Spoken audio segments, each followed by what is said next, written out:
Today I'm going to start sharing my salvation testimony with you. I plan to do it in 3 parts to keep it from being so long. I was raised in a Christian home. My dad was the music director at our church and a deacon, and my mom was active in WMU. She taught kids in Sunday school and Mission Friends, and she served in VBS. Unless we were sick or on vacation, we were at church if there was something going on at the church. And I was raised in church, and my parents loved Jesus, and I saw them reading their Bibles and praying, and I knew that they just found great joy in serving Him. And so when I was 7 years old, I had some friends that began, older friends, and they would talk to me and my friends that were my age, and they would talk to us about getting saved and being baptized. But they didn't really explain what it meant to be saved. They were just encouraging us to do it and trying to keep us from being so afraid. And I'm thankful for that. But I finally told my mother one night. I was sitting with them on a Sunday night, and I just slid down. I was sitting away from her, and I slid down and tapped her on the arm, and I said, I want to go down. I don't even know if I said the words, I want to be saved. I remember saying, I want to go down. And I went down the aisle, and our pastor assumed that I already understood what I was doing. I did not. And he said, have you already prayed and asked Jesus to be your Savior? And I was nervous. I was a shy little girl, and I said yes.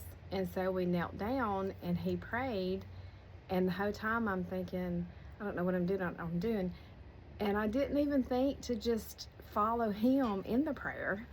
Like I said, I was a shy little girl, and so I just remember thinking, oh no, oh no. And then I stood up, and everybody came and shook my hand, well, basically probably hugged my neck.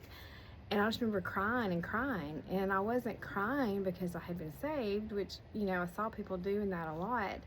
I was crying because I was like, oh no, I don't know what I'm doing, and I don't know how to tell them that I don't understand, and that I need somebody to explain that to me. And so I was supposed to be baptized. I'm thinking that this was like in September when I was 7. And I know it was a few months before I turned 8. And I was supposed to have been baptized, and I was sick.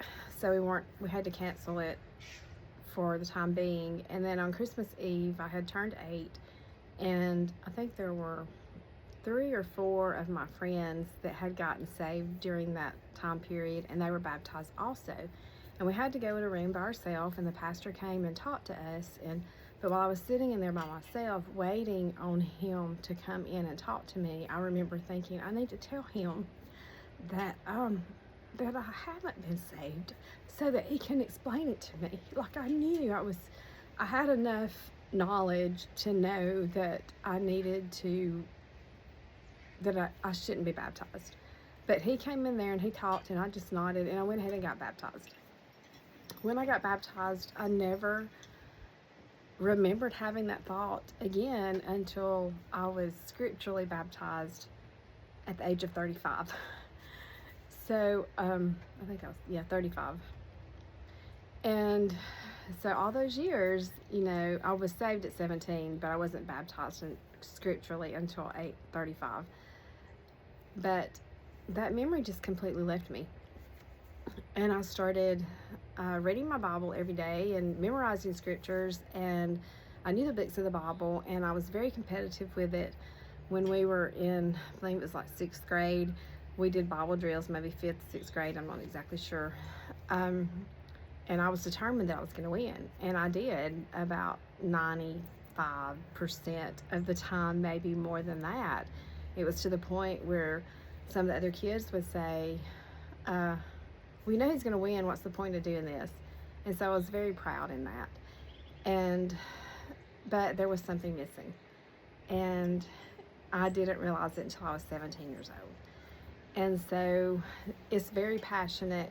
I'm very passionate about making sure that when I talk to kids or anybody, I want people to understand the steps to salvation. That you admit that you're a sinner, that you believe everything the Bible teaches about Jesus, and then you commit your life and promise to live your life for Him, and that you just pray and you just ask Him in your own words. It's that simple. But as an 8-year-old or 7-year-old child, and then 8 when I got baptized, I was just confused. So next week, I hope, the Lord willing, I will tell you about the day that Jesus became my Savior and my Lord. I hope that you'll join me, and I just pray that if you do not know Jesus as your Savior and Lord, don't let anything keep you from giving your life to Him. God bless you. Have a wonderful, wonderful day.